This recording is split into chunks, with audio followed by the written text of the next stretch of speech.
Assalamu alaikum wa rahmatullahi wa barakatuh and welcome back.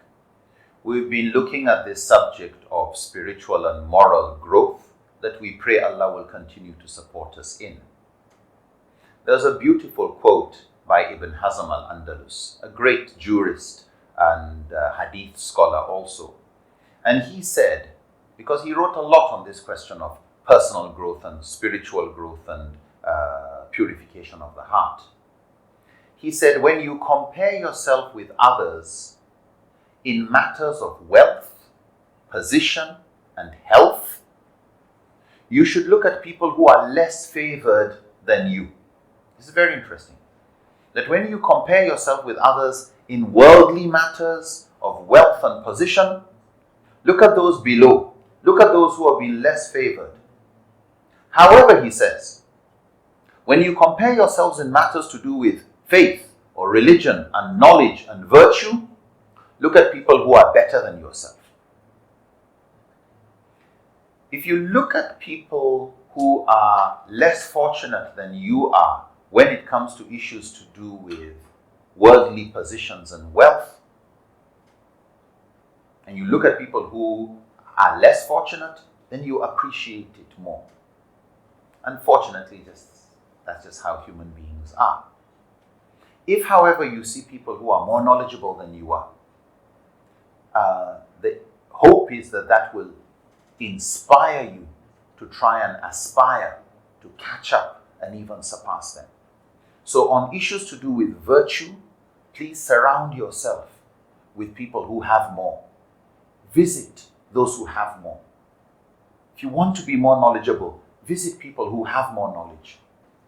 Be very careful about getting too preoccupied with wealth and position and all the things that you wish you had, but which, however much you have, it'll never be enough.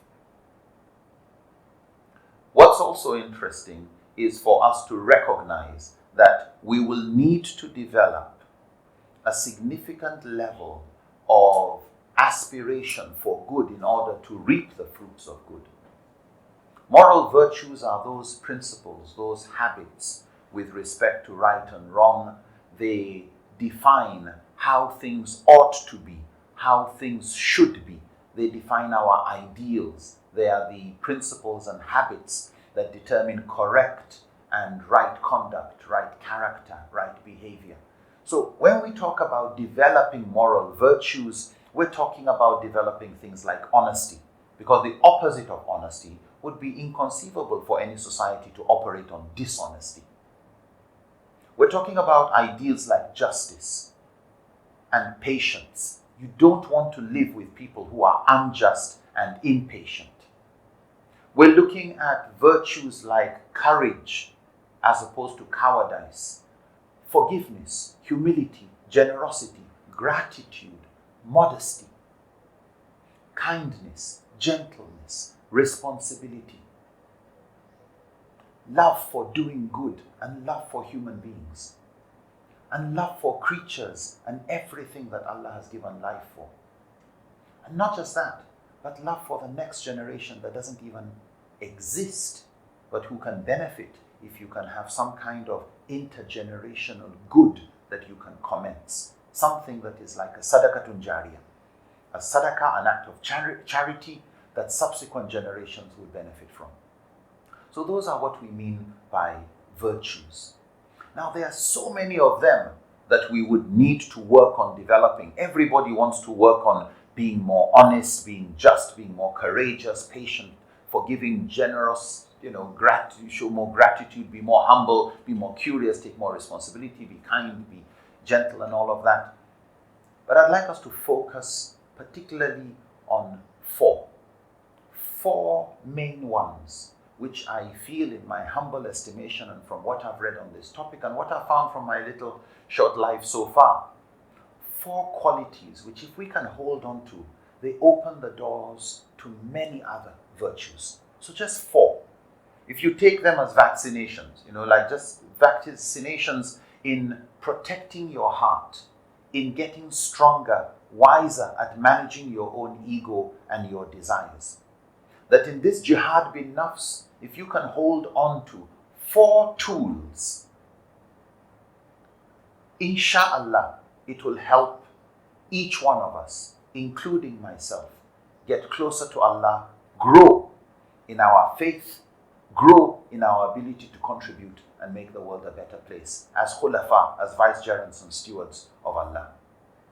These four are humility, curiosity, sincerity to Allah and others, and commitment, striving, commitment towards enjoining right and forbidding wrong in ourselves and in society.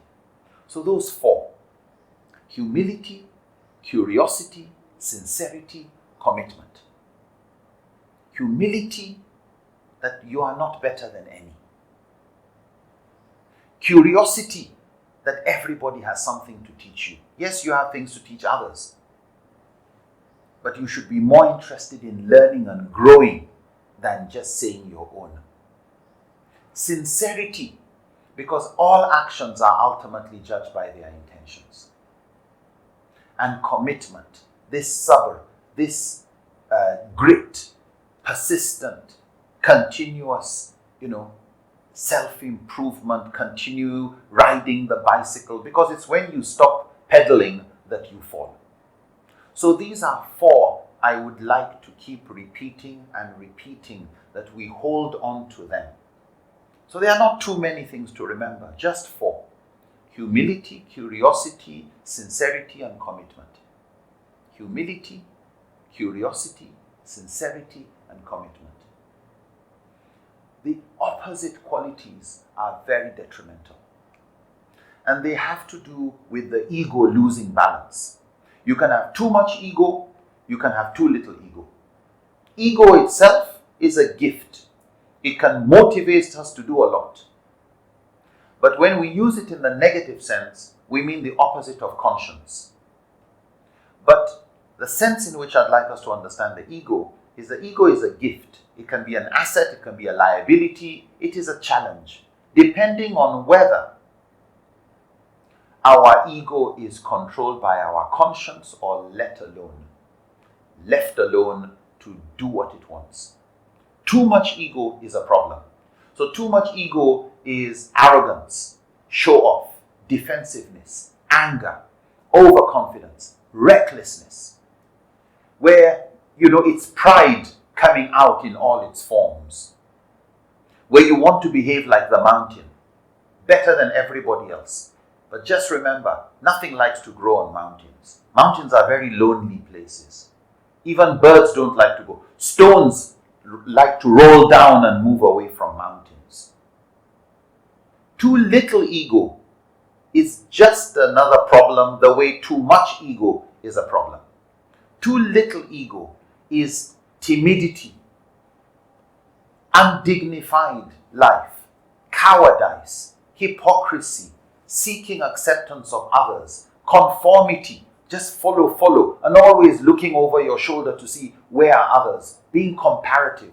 Everything in your social life, you just want to know what do others have before you decide whether you're going to be happy with your own or not. So too much ego is a problem, too little ego is a problem. Too much ego is like the mountain. Too little ego is the conformist, always seeking to please others, just follow. A balanced ego is where your ego is controlled by your fitra, by your conscience. It's conscience in control of the ego. It's where there's humility, but there's confidence. There's courage, but there's dignity. And taqwa is in control of how you behave. Like fire, too little cannot cook, too much can burn. But if you can control it, if you can tame it, then it is useful, productive, and can build a civilization. So as we come to the end of this session, I'd like us to remember we want to move away from moral vices of arrogance and pride, anger, greed, envy, show off, etc. We want to build those things that help us get closer to Allah. We need to move away from anything associated with shaitan, anything associated with shatana min Allah, something far away from Allah, far away from good. Moral vices attack and block our minds and hearts and force us to be more distant from Allah. We don't want our moral compass to lose its polarity. We never want to forget that to Allah we belong and to Him we return. To Allah we belong, to Him we return. And we do not want to miss the road back to Allah by going on another road that, if God forbid, ends us in suffering unnecessarily in this world and worst of all in the hereafter.